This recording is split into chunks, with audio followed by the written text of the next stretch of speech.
Good evening, everybody. This is your Fleet Commander, Steve Parmley.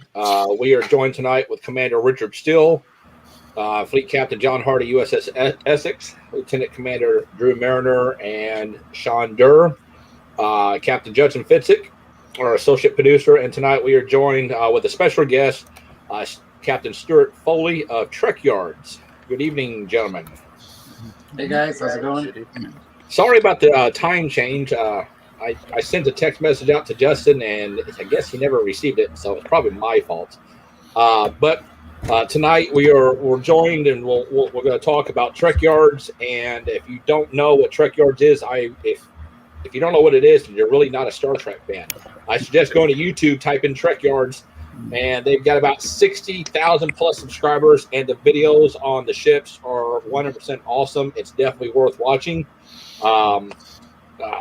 So I'll give the floor to Stuart. Tell us a little bit about yourself and how you got into Trekyards. Well, been a Star Trek fan my whole life, and I just really have loved the ships. Every time I went to a convention as a kid, I didn't really care much for the actors and that kind of stuff. I always looked for the shirts and the books about the ships. So just naturally fell into this partnership with Samuel, Commander Cockings over in the UK, and we started a show that we would want to watch because we both love ships and tech and kind of the nitty gritty. So we created Trekyards about 6 years ago. It's going to be 7 years in October coming up. So been doing it for quite a while, and we just like doing breakdowns of really cool. Well, we started out as just ships and tech, but lately we've been doing episode reviews and, of course, reviewing all the new Trek that's coming out as well. So kind of getting into the nitty gritty and the minutia of it. Awesome. How many videos have you guys done now? I know it's quite a few. Oh, close to 2,000 probably. There's quite a lot. Yeah. And I thought we had a lot with our show. Woo! I don't ever want to see that far. We've only been doing it a year. I think the last time I checked was like 1,600 and something, but that was quite a while ago. So where are you based out of? Are you in? I'm assuming you're in the United States, right? No, I'm in London, Ontario, Canada. Just about an hour and a half outside Toronto. Okay. And Samuel, he's in the UK. He lives in Bedford, in the UK. So. Gotcha. Awesome. So if you guys have any questions for Captain Foley, please feel free to put them up, and we'll get them answered for you guys. I don't know who this guy is. This Foria guy. Do you see what he put? Hashtag shipcorn. Yep. Yeah.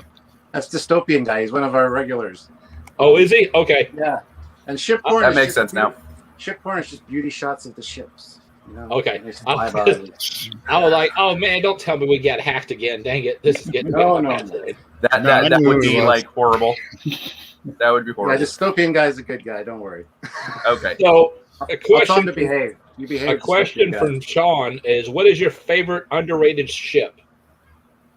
Underrated ship? I hate these favorite questions because there's so many. No pressure. Yeah, no kidding, eh? Yeah. That's a good question. I don't know. I'd have to think about that. My favorite ship, of course, the Connie or the refit, the TOS or the refit, because they're both, depends on the day, it switches. Yeah. But they're kind of the epitome of perfection. But underrated. Ugh.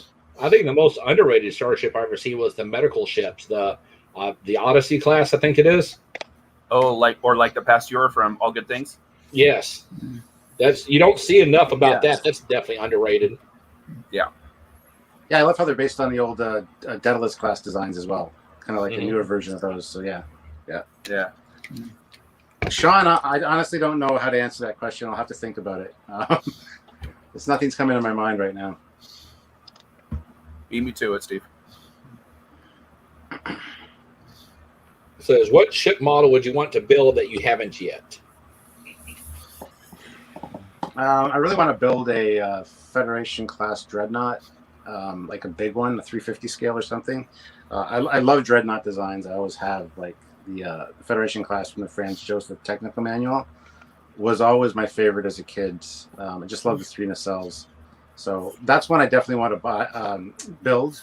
I do have a think it's a 1/1400 scale resin kit of it downstairs that I haven't got around to building yet, but I really want to build a big version of it, so I think that'd be awesome. Let's see. Hector Gutierrez Jr. from our Southern South America chapters. Where do you look for your data on your ships? Everywhere. That's one of the good things about me and Samuel kind of doing this together. Like, I do the research for the ships, I do the script writing. So I've got a lot of old technical manuals, a lot of new technical manuals, but a lot of stuff that's really hard to find, like the Starship Dynamics design books and things like that. So older material, plus like Starfleet Battles and FASA. So we actually get our information from a lot of different sources. Unfortunately, that's kind of a detriment sometimes, because people are like, well, Trekyards isn't canon because that wasn't on screen.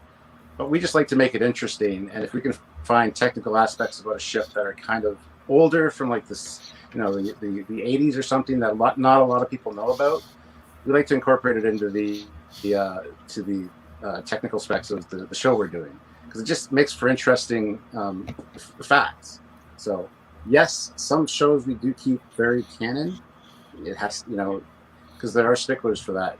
But other ones we really like to kind of add as much as we can and kind of, bring life to these ships that you really don't know much about, right? So, how often do you reach out to Doug Drexler for some of your content? Quite often. It's funny, Doug was like our first guest, and since then we've gone and visited him at his house. We've got to know him quite well. I talk to Doug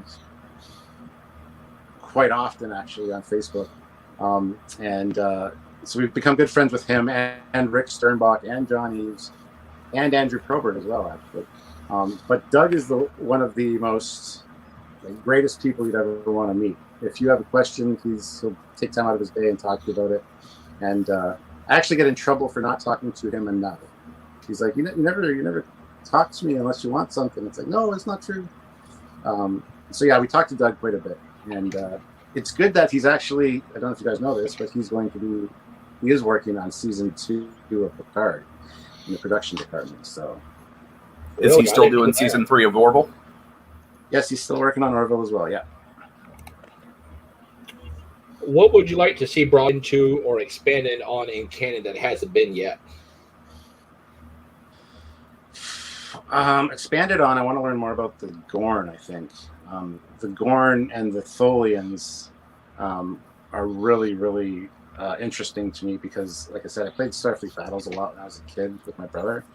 And just having all those races that they fleshed out the races, they fleshed out the ships.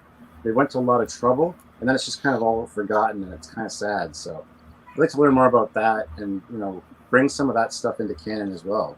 Like, you got races like the Kinzinti, the Lyrans, the Interstellar Concordian, the Andromedans. Like, bring some of that stuff in, because a lot of time and effort was put into that, and it really makes for interesting, interesting new things for people to learn about. So I think it would be great, actually, because not a lot of people know about the older stuff. And yeah, that's one of the reasons we started Trekyards, because we wanted to get that information out there in some form or another. So let's see. We had another question. What was it? Bughead aliens from Enterprise. And Dystopian guy is right. The Raven class is a really underestimated ship, or underrated ship. So I don't know if it would be the one I would pick as my favorite underrated ship, but James Cecil asks, what is your favorite Trek episode? Again, a favorite. You can't pick one. That's impossible. I dare anybody pick one favorite episode. I could go through. There's so many. I know. I could go through each series and pick some of my favorites, but honestly, if I had to pick one, probably in the Pale Moonlight, DS9. Just such an amazing episode. DS9 is actually my favorite Star Trek series. So good. Let me ask you all this: Star Trek 3, when Spock died, how many on the panel was actually teary-eyed that Spock died? How much? So how many people did it bother? I was too young, I think, to remember, but yeah. Okay, now on Star Trek Picard, how many people got more teary-eyed when they finally Data died versus Spock? I got teary-eyed when Data died. I thought that was kind of sad. So yeah, it wasn't more though. It was kind of equal for me. Yeah, my 10-year-old's like, Dad, does that mean there's no more Mr. Data? I said, no, that's it. And of course, she's like, that's BS, and walked out of the room. Yeah. No, don't forget they killed off Spock, and the fans forced them to bring him back. Yeah, they did. I know. I wrote at least 50 of those letters myself. B4. Well, I mean, they still have B4 technically in lockdown, and now the ban on synthetics has been lifted. Yeah, I'm even older than John, so you know. Nah, ain't nobody older than John. No, I'm older than John. I'm serious. He's just a pup. John just sits there and smiles. He's just waiting to meet us in person so he can just attack us. Right. He's going to be bringing up those stakes and going, you call me a vampire now. That's true. Just to show you. So the jump, hang on. Let me zoom in on that. Yeah. So Region 3, Starfleet International, Russell Camp Award from USS Essex crew. God, awesome. So I'm sure that they would love that very well. Oh, look, there's a pug. Yeah, I saw somebody earlier ask how the pug was doing. She's right here. She has to come in and bug me, see what I was up to. Oh, she's adorbs. Her name is Precious. So precious. She's definitely precious. Yes, she's something. My grandmother used to have a pug. I remember being very young. We don't normally have people yawning on the show. You know. And not that you see anyway. I remember being very young, and my grandmother had a pug, and I think I was maybe 10 or 11, and I asked her, so why are the pugs' noses like their faces pushed in? And she told me, she's like, well, son, he just ran into the door one time too many, and it's just stuck. I'm like, seriously? And that's what I thought forever until I grew up and I seen other pugs. I'm like, oh, my grandmother lied to me. I feel bad. It's actually because they're so stupid they keep chasing parked cars. That's why. There you go. Chasing what? Parked cars. From Caesar, Captain Foley, greetings from Guadalajara, Mexico. Oh, hello. He's our new Region 18 regional coordinator, just got elected. What's a ship that you see in Trek and look at and say, what the F are they thinking? The Jaeger class. Yes. What a piece of shit. No, okay. You got the 18 plus thing there, so I think I can swear. Yeah, you're fine. Yes. We're 18 plus. So can somebody find me a picture of the Jaeger and put it up? No, do you want to vomit? I don't know. Just so people it's an insult to Chuck Yeager, I'm telling you. I mean, the way they explain it makes sense, but at the same time, we've done size comparisons. There's no way they scaled up the Maquis Raider to be that size to attach to an Intrepid class primary hull. It just doesn't make any sense. I tell you, the one ship that I thought was horrible looking, and I don't know what they were thinking about, is the Section 31 ships out of Discovery. I mean, it just looked like a really tiny, compact section, and then it's got like the nacelles. Yeah, that looks horrible. I couldn't look. Yeah. I don't. That's a WTF right there. Yeah. I don't understand that. That doesn't. That wins. Yeah, that outdoes Discovery any day of the week. Starfleet Mine is engineers the Saber with class. that one, in my opinion, went to the spare parts table and they just slapped this thing together and said, "Well, we hope it works." Yeah, the problem is when they kit bashed it, they didn't use the same scale though. Like the scale's all wonky on that. The Maquis Raider is not that big to be able to just upscale it like that and throw it on. It just doesn't make sense. What do you think of the Saber class? Saber class I like. It's part of the new Borg fleet. I think it's great. The one I really don't like is the Steamrunner class. I think that's pretty horrendous as well. Is that the one that looks like a giant bottle opener? Yes. Yeah. Okay. Yeah. But yeah, the Saber class is kind of an interesting design. It didn't really speak to me at first, but it's one of those ones. The more you look at it, the more you kind of like it. You know. I like the Saber class. Yeah, I'll tell you one I liked that they came out with. It was around that was the Akira class. Oh yeah, I thought that was a sharp little ship. absolutely. Let's see here. Oh, I got messages in private chat. What is that?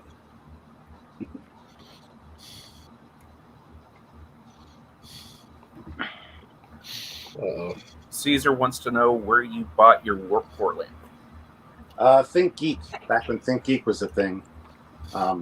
It's actually a USB charger for the car, so it's got like you can plug it into a cigarette lighter, but I got a cigarette lighter adapter for the wall.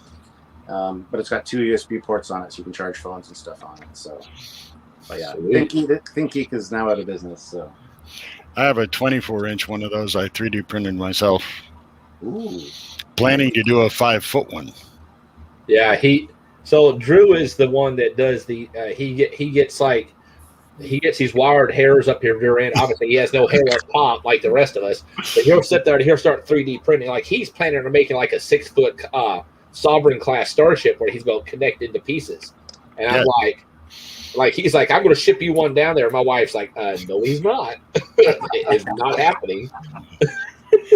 yeah, 3D. Well, what does she say about a 4-foot one that's 22 inches tall and only 2 inches outside the wall with lights built into it? You turn it on. We can probably do that, but don't tell her. Make sure his body can fit in it. We can hang it from the ceiling. It'd be awesome. There you go. So I tell you what, with 3D printing coming around a lot more than what it used to be back in the day, it's really awesome to see people. They're bringing back all the phasers and tricorders and medical kits, and it's stuff that you would not have seen. That the patterns or would cost thousands of dollars to make. These people are getting 3D printers, and it looks good. I'm like, God, I want one. Yeah, and you can upscale anything, like you said. Printed in pieces, you can build a ship pretty much any size you want. Yeah, so. I know. I got a 15-inch Galaxy class bridge, but if I use the main model for it, I could. It's in 4 sections. It'll be almost 2.5 feet long. Damn. So, yeah, I'm like, no, I'm not printing something that big. Too many hours. It says, Captain Foley, what do you think of all the artwork out there for classes like the Peregrine class, Griffin class, and other type of single and 2-seat fighters? I like them. We actually did a whole episode talking about fighters in Star Trek and whether they're practical or not. Because when you think about the technology, would you really want to be a fighter pilot in Starfleet? Being in a battle like, one of the Dominion battles? No, it'd be easy shooting. You're going against ships with shielding. I don't know how much shielding the fighters would have necessarily, but it seems like anyway. But that being said, there's fighters in Starfleet battles and stuff like that as well. So it's a tradition that would carry on, I imagine. But it just, yeah, I like a lot of the fighter designs though that they do have. So I think fighters are kind of the gnats to draw attention away from the big ships of the line. Yeah, or to go in after the big ships of the line have kind of knocked out the defenses. Yeah, pick out the pieces. Yeah. Yeah. Yeah. Yeah, I think it's funny because, correct me if I'm wrong, Steve, but you have wings too, right? In Starfleet? Yeah. Yeah, my call sign's Iron Patriot. Yeah, and I'm Demi Shi, and we both are.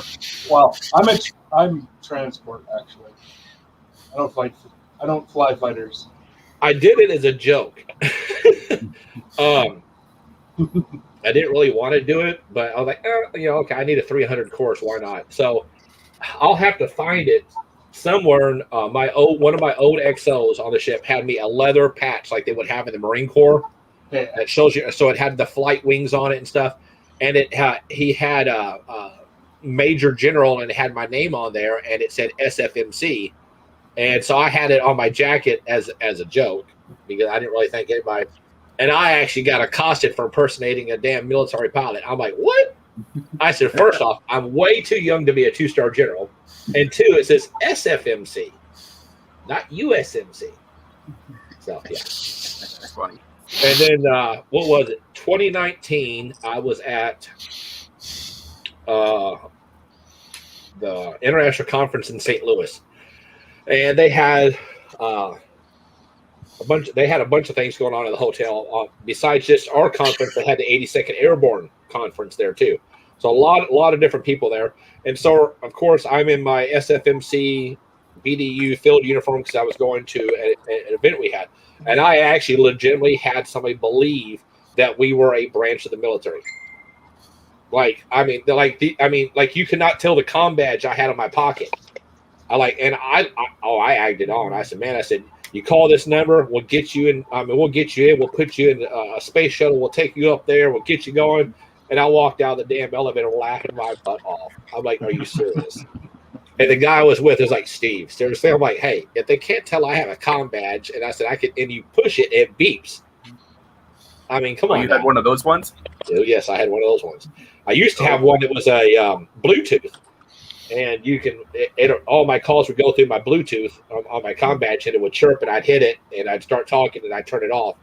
But unfortunately, the battery went dead on it, and you can't replace it. Yes. You can charge it, but it went bad and just doesn't charge no more. I don't know who Facebook user is, but the only reason why I'm out of uniform is because this is a after-hours event. Ooh, that is true. I could have made it an official event, but you don't want to see me trying to squeeze into a very tight uniform right now, ladies and gentlemen. So, Yeah. All right. Have you guys all seen Little Tommy with Chris Farley? Yes. You have not. All right. If you haven't seen Little Tommy, is it Little Tommy? It's Tommy Boy. Tommy Boy. All right. So he gets on this coat, this small person's coat, okay, and he puts it on, and he's like, he starts saying he's like fat guy in little coat. Okay, that's me. Okay, like I literally have put on a dress jacket at Walmart, mind you, Walmart. I had to pay for the sucker too because I thought it would fit me because I'm a man. I know I still wore this size. No, I didn't. So I got it on, and I went to put my shoulders down and stretch out, and I split that sucker all the way down the back. So I had to buy this jacket and literally pay for it, and walk it right to the trash can. All I can say that's is, a new nickname for you. Keep it up, big boy. It's Parmley. Everything in Walmart. Florida, you gotta get it right. Another Yeah, good movie. insurance for that, Steve. Huh? Who said that? I think that was Richard. What'd you say, Richard Steele of Canada? I didn't say nothing. Oh, then it has to be the one Okay, it in the was corner. Sean. Yeah. What'd you say, Sean? I did. What'd he say? What'd he say? What'd you say? Don't buy anything that you break at Walmart. They got insurance for that.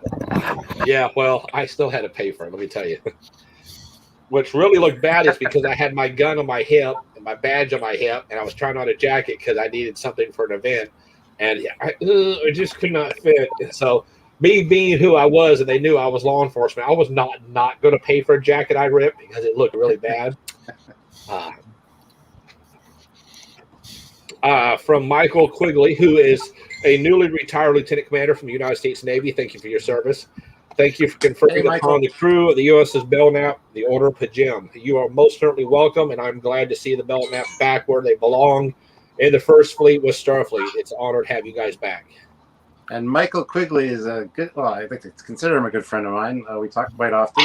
He's a fellow Sherlock Holmes fan. So, Yes, I like some Sherlock Holmes. Good to see you, Michael. So, Michael, you need to get Mr. Foley into Starfleet. That's your next mission that I'm going to task you with. If I don't beat him to it first. Ooh, a challenge. I like a good challenge. Do we have to do a crowdfunder for a new uniform for you, Stephen Parmley? Actually, no, you do not. I actually have a uniform right now. It is being altered. I've got the Nemesis style Admiral's jacket, so it's being altered right now because it's a little bit long past my hand. But that will be done. What, man? Did you really just call me mom? Yeah, what'd you say? I said that's round to the waist. Oh, That you have and then I have another uniform that is a mixture between Nemesis and Monster Maroon. We call it the Monster Gray. Actually, let me go find that picture real quick. I'll show it. Because I had somebody else ask me if I actually have it. Probably Mark. Well, he's looking for that picture. Do we have any more questions for Mr. Foley? I was curious, do you have any more ideas coming up for the Sovereign class? More videos, you mean? Yes. He wants to steal them. Possibly. We've got a lot of stuff that we've got either scripts written for or ideas for. I believe that's on there somewhere. So yes, there will be at some point. Just keep an eye out. Like Saturdays are our regular kind of releases for ships and tech. The rest of the week is usually like our reviews or just a live discussion or something. So, but Saturdays is the day to look for. And yeah, I'm sure there'll be something else going out about the Sovereign. Switching sci-fi shows, what do you think of the Odyssey class ship from Stargate with the Asgard technology? I just finished watching Stargate, so it's all right. I mean, it's very realistic as far as what we would be building with military tech. It definitely has a realistic, real-world vibe to it. So I think it's a cool design for sure. So there's the other uniform I have. It's a mixture between Monster Maroon and Nemesis. Ooh, that's cool. Is that also the uniform that you were superimposed over like an Enterprise D bridge? Yes. That's a good picture for you. Yeah, that's a cool uniform. I like that. Yeah, it's another group I'm with called Fleet 31. Fleet 31. Thank you, John. Yeah. Fleet 31, and that's their uniform. Yeah.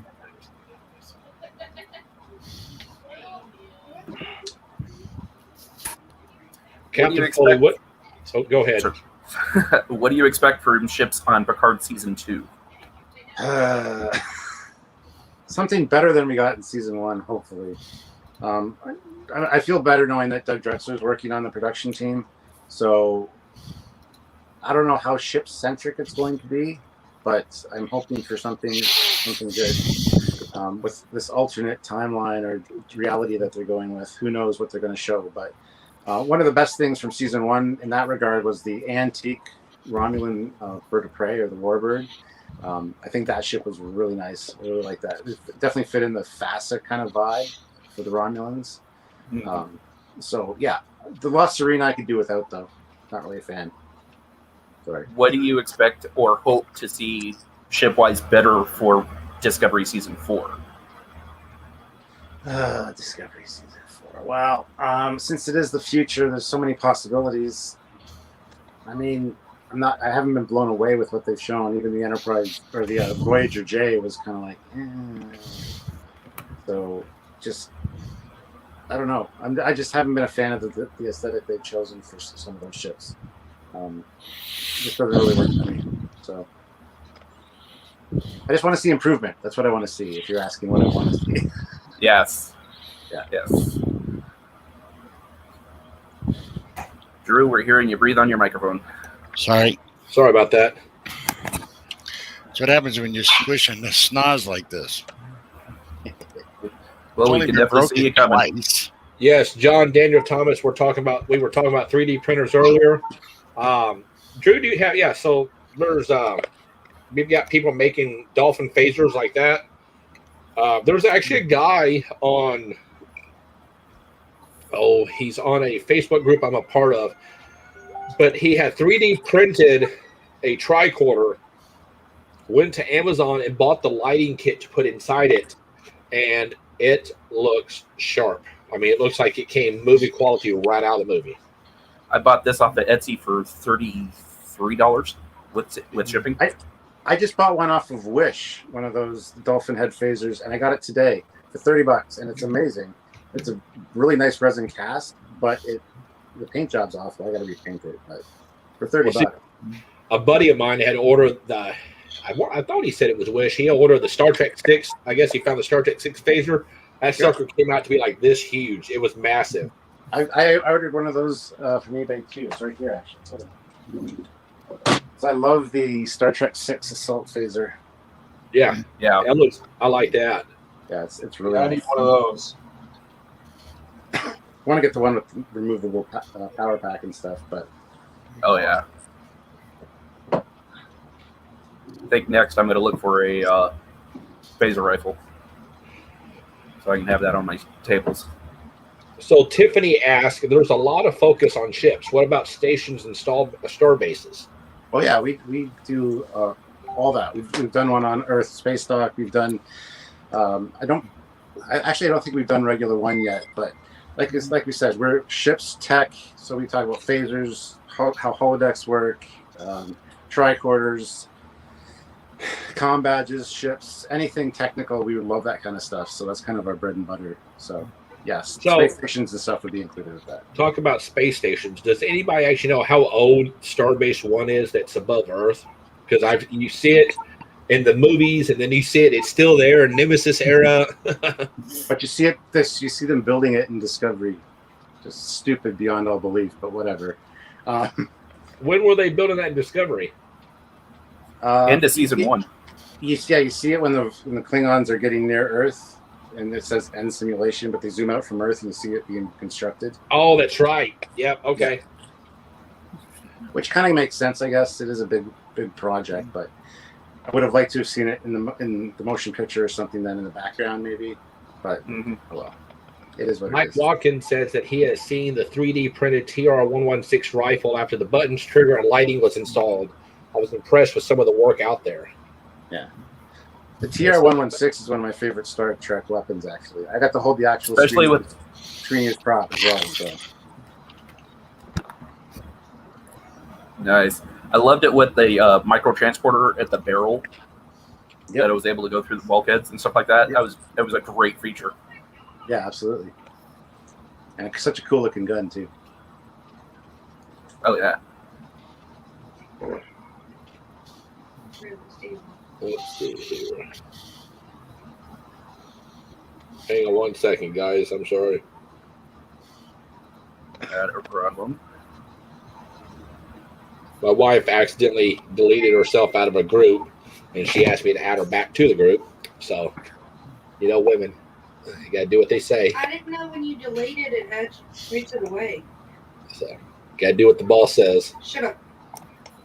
And if you've actually ever seen any of our episodes, you ought to watch it. She's the one that likes to tase me on live screen. So, yeah, everybody will start putting up things, tase him. It's quite interesting. Oh, well. I didn't No, know man, that. we want Tim to get tased. We want both of you to chase Tim around. And just to let you know, Justin, I believe this is After Dark 59.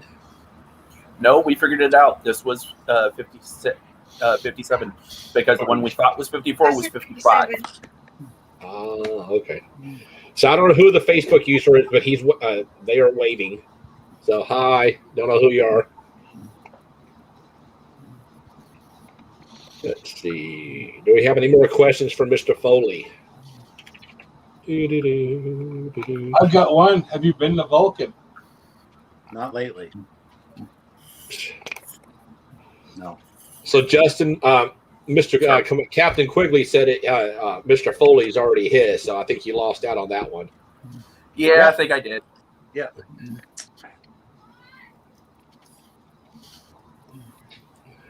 But that's all right. Just as long as Captain Foley becomes a member of Starfleet, that's all that matters to me.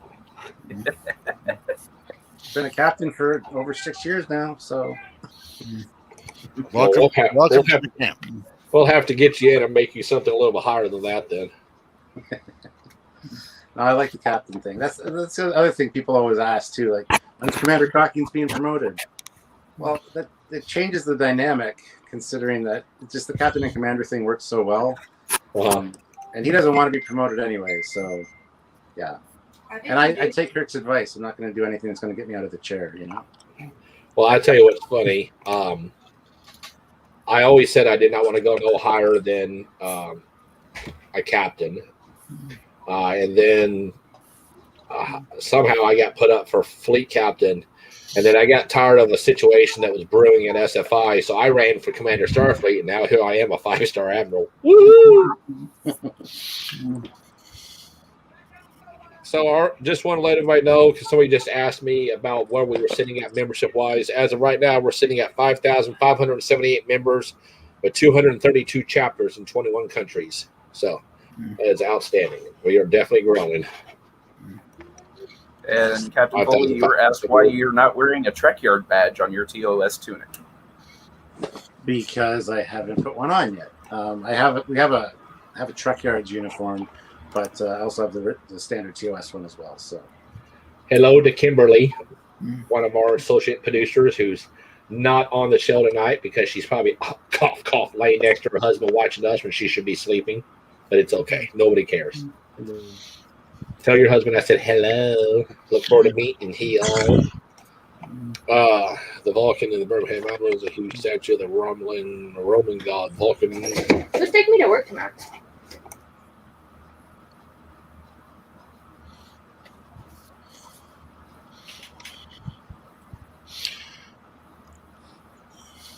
Do you have another question for the Sovereign? I got so many. I mean, I got 15,000 running through my head. I think I've watched at least 80% of his shows. So it's like, Damn. which one do I pick from? Which one has been your favorite so far? My favorite was all the stuff I got about the Defiant. Yeah. He loves to rub it in my face. Bad little is a bad ball destroying fighter. It's We still haven't done our definitive episode. I like to tease him with Riker's line. I said, "Well, it's a cute little ship, you know." Little. So, I can park 3 of you in my hangar bay. Don't go there. Yeah, we still haven't done our definitive episode on the Defiant yet. We've done our definitive episode on the Galaxy class, which has been a 3-parter, so but nothing on the Defiant yet. Have you been able to figure out just how explosive that ejectable weapon at your nose is if you decide to set it off, Justin? Nope. I'll have to refer to my friend Captain Foley for that information. Proto haven't worked that out yet. I did not see that question. Did you all see that question about the Proto Ambassador? No. No. Oh, that's right. They wanted to know about the original design concepts for the Ambassador class before they changed them in the model. Yeah, that's Andrew Probert's original concept design, which is actually on the wall in the briefing room of Galaxy class. We've done some videos about that as well. It's a cool design, and it definitely is a nice evolution from the Excelsior and to the D. Like, it's a good intermediary step. However, I'm not really a fan of the secondary hull shape, especially from some angles. It just looks a little odd. I'm more of a fan of Rick Sternbach's Ambassador class design that they actually got for yesterday's Enterprise. I didn't like that design for years. I did not like the Ambassador class that Rick did. But then I built the model, and once you build a model and you hold it in your hands and you can, look at it, that's one of my favorite ships now. I love the Ambassador class design. It's so simple. It ties in with TOS. It looks fantastic. It is such great shapes.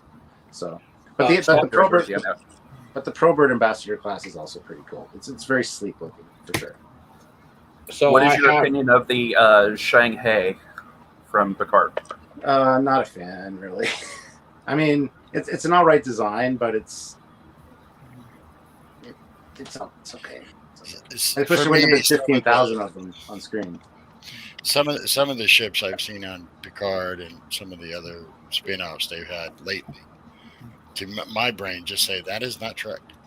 Yeah, they're missing certain elements. Like, we did a video on that ship when it first came out. It's missing like certain details, like impulse engines and different things like that. It was very quickly done. You can tell it wasn't a finished model by any means. So I've got to give a shout out to Mr. Tim Johns, or he should be on here with us, but he's too good to be here tonight. Tim, good to see you, buddy. Hasta luego. Hey, Tim. Hey, Tim. Let's see. My favorite of all time has to be the original Kirk's Constitution class. I like the Reliant class. The original. I always thought the Reliant class was a sharp-looking ship. The Miranda class? The USS Reliant. I guess it's Miranda class. Miranda. Yeah. It was originally the Avenger class before they changed it for TNG to the Miranda class. But Yeah, you got to forgive me. I'm the fleet admiral. I don't remember everything I'm supposed to. That's why I have staff for that. I figured somebody would correct me. Usually it's pretty quickly. Well, it's going to be the ship guy. Definitely let our tech savvy and our master engineer step in on that one. With it only being seen in one episode, have you guys done a show on the Soyuz class from Cause and Effect? Yes, we have. Actually, we've done I think 3 episodes on all of the different variants of the Miranda class. So yeah, we've done multi-part episodes on those. Yes. Yes, I'm gonna have to make the time and go back and watch them. Yeah, please do.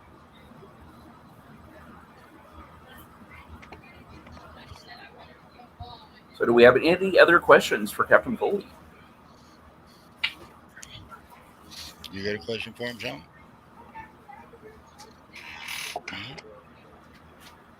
Well, I hope that we can get It's not you back awake enough on. to figure out what a Maybe question get your commander on with you, and you guys can talk about Trekyards more in depth. Oh, hang on.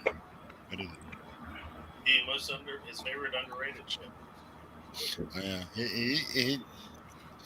yeah, No, I didn't. Sean says he still wants to know your favorite underrated ship. Oh my God. You're Going back to that question. Okay. Okay. I've got the answer. It's the Oberth class, the Grissom from Star Trek 3. A small ship, it gets destroyed pretty easily, but honestly, it's a cool design. So that'd be my favorite underrated ship. We've done some episodes on that as well, so check that out. Yeah, I thought she could be tightened up a little bit and probably armed up a little bit better. Well, it's a science vessel though, so it's not really. Yeah, you don't want to give those science geeks any type of weapons. They might blow their foot off. Yeah, that's why they had the science geeks make the Genesis device. And see what happened with that? The planet exploded. Hello. Hey, the Genesis device was made by civilians. Now that's because Kirk's son followed in his father's footsteps and said, well, I'll just use this because, well, it blows things It's up. easier. It'll cure problems. I thought it was Carol who made that decision. Nope, that was David. Hey, you know what, Joe, Justin? I'm really surprised we have not had that one question. And if you're on the panel, you cannot ask that question, or you will be like my shit list for a long time. Can we answer that one question? No, I'm surprised we haven't. And that even means cards, Drew. What is that? Okay, that's close enough. What does it say? Would The answering database will it be done as fair? soon as you stop asking. Let them focus on fixing it. God, you gotta love Drew. Oh, so yeah, Yeah, we've heard that question way too many times. I think it's time they shut up and start helping. Right? You have a question from the floor there, Captain Foley. When is Trekyards going to make a full feature-length movie? About what? Trek. documentary about all your shows. Actually, we do have plans for a documentary. We're going to be talking to all the designers and putting something together, but that's just in the early stages right now. We have to wait for COVID to be done and get all the travel arranged. But we want to get all the designers like Andrew Probert, John Eves, Rick Sternbach, Doug Drexler, all those guys interviewed in high resolution and really do a good documentary while they're still with us. So that is something we have planned. So yeah, absolutely. How can SFI help you accomplish that? I don't know. I'll have to talk to Samuel about it because it's kind of just in the early stages right now. But if you can find a way for you guys to help, that would be great. I mean, we've got at least 6,000 people that would love to work with you. Yeah, absolutely. That'd be great. 3 of them are on screen with you right now. Awesome. Yeah, and that's the thing too with our fans. Like, they're always like, when you come by so and so, I'll buy you a beer. You'll have a place to stay. So I got places to stay, like all over the place. But then I never remember who sent. I never remember who said what. So I'm going somewhere and I don't know who to message because, yeah. How is prep for the barbecue coming? The barbecue is coming along. The prep for the barbecue is coming along really good. We've got door prizes we are working on. We are going to be doing a silent auction. We have not been able to have an auction from IC 2020 because of COVID-19. We have not been able to have one for IC 21 due to the requirements in Florida. So we have pushed that back, but we will be doing a Starfleet or some type of scholarship auction. 100% of the proceeds will go to Starfleet International Scholarships, where we give out $1,000 to a applicant who applies for college. We send them a check for that. So we're working very quickly on it. I'm already CS. I get to take 3 years off and then not run again. So I'm good. Thank you. I've done it once. I've seen it. Don't want to do it again. All right, Steve, for the auction, we have something. What's that? And no, you cannot send Tori up here because I'm No, going to go auction her off. The 18-inch logo stick cling of the ship. Okay. I'm also auctioning off a uniform that was custom made, never been worn. It's a 2X or a 3X, so that's going to be auctioned off. I'm auctioning. This little guy right here, Steve. If anybody wants him, they can have Going to it. be auctioning off 18-inch cling, also to help raise money. I have somebody in Region 12 that is supposed to be donating a medical kit that's going to have a tricorder and like a hypo spray and stuff like that. If he can get it arranged, so my goal is to raise 5,000 is what I'm hoping. So we will also be auctioning off a special reserve of Jack Daniels that will be signed by the commander and vice commander of Starfleet. It is a special reserve that they do once every 10 years. So that'll be there. We also doing pie in the face and a few other items. So hopefully it'll go good. We've got a lot of people signed up to go. So anyone from Region 1? We have some from Region 1, yes. So if we don't have anything else, do we have any other questions from anybody on the panel? $500 and Stephen gets a pie in the face. That's right. Oh, yes. So when I retire or leave office, the AMA ask me anything will go with the next administration. The Starfleet After Dark will remain with me. I will continue to do the live streams for the After Dark situation. Oh, Michael is funny. A little known Sheldon used reserve activation clause to draft Parmley as CS again. So look, that actually happened. Was it the McGinnis era? No, who was it? So a CS was removed from office. The vice commander moved up. The vice commander appointed that person vice commander. Then the vice commander stepped down, and that person became CS again. And so, like, we had the whole switcheroo. We're not doing that again. We have policies in place to prevent that now. So what you're saying is the CS got removed. The VCS hated his guts, flipped it over, and put him back in there just to watch him suffer. Pretty much. And see, I've got a wife that's sitting over here. Where's my hand at? Yeah, right there. Right there. Yeah. She will murder me if I go for it again.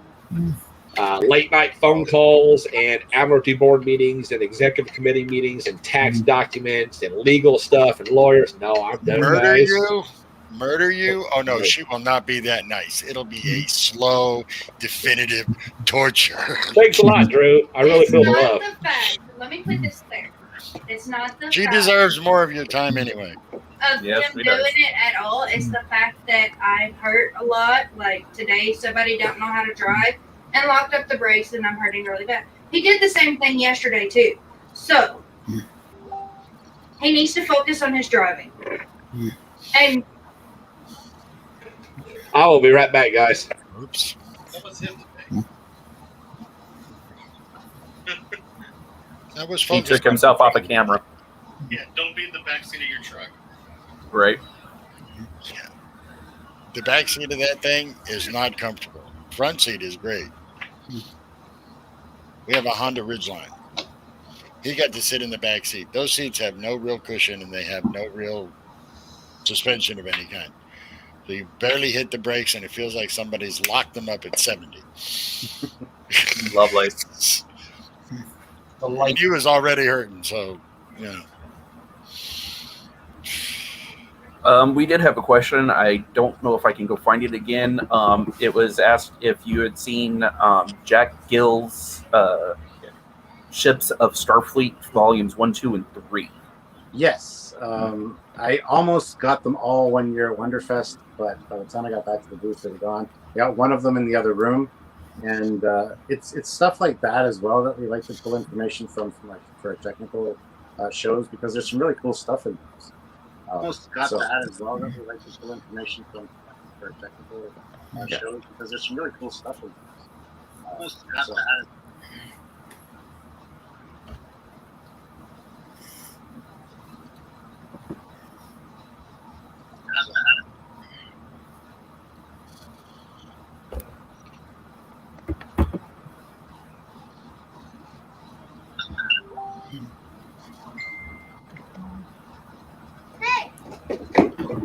Sorry about that.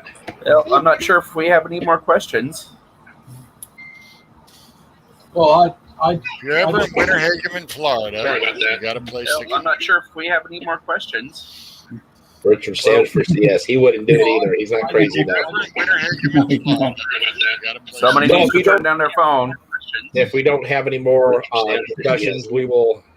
well, We are going to cap this at about an hour. I know that Mr. Foley had about an hour he's available for, and I've got to hit the hay because I've got to get a couple hours sleep before I have to go in. So tonight we were joined with Commander Richard Steele, Fleet Captain John Hardy, Captain Foley at Trekyards, Lieutenant Commander Drew Mariner, and Sean Durr in the background, and Captain Judson Fitzik. Thank you all for coming on. Stuart, I hope to have you on again. It's been a pleasure, and I hope to talk more in depth. And actually, what I would like to do is set up a Zoom where we could actually bring more of our members in and actually get on a live chat with you if you'd be up for that. That'd be awesome. Yeah, absolutely. Outstanding. Well, gentlemen, I do appreciate you all coming on. One final question. Question. When is Trekyards on? Yes. When do you guys air your episodes, your new ones? Every Saturday at noon Eastern Standard Time is when our technical ones come out. But we have lives during the week, usually at 5 Eastern Standard Time. So just we're doing multiple videos a week. So we're always doing something. So yes, if you guys have not, go to youtube.com, type in Trekyards, hit follow. Believe me, you will not be disappointed. It is a great program. Lots of information, stuff I didn't know about certain ships. Trust me, you want to be a part of it. So other than that, thank you all for coming on and being a part of it. And as always, as our favorite person would say, live long and prosper. Live long and prosper, guys.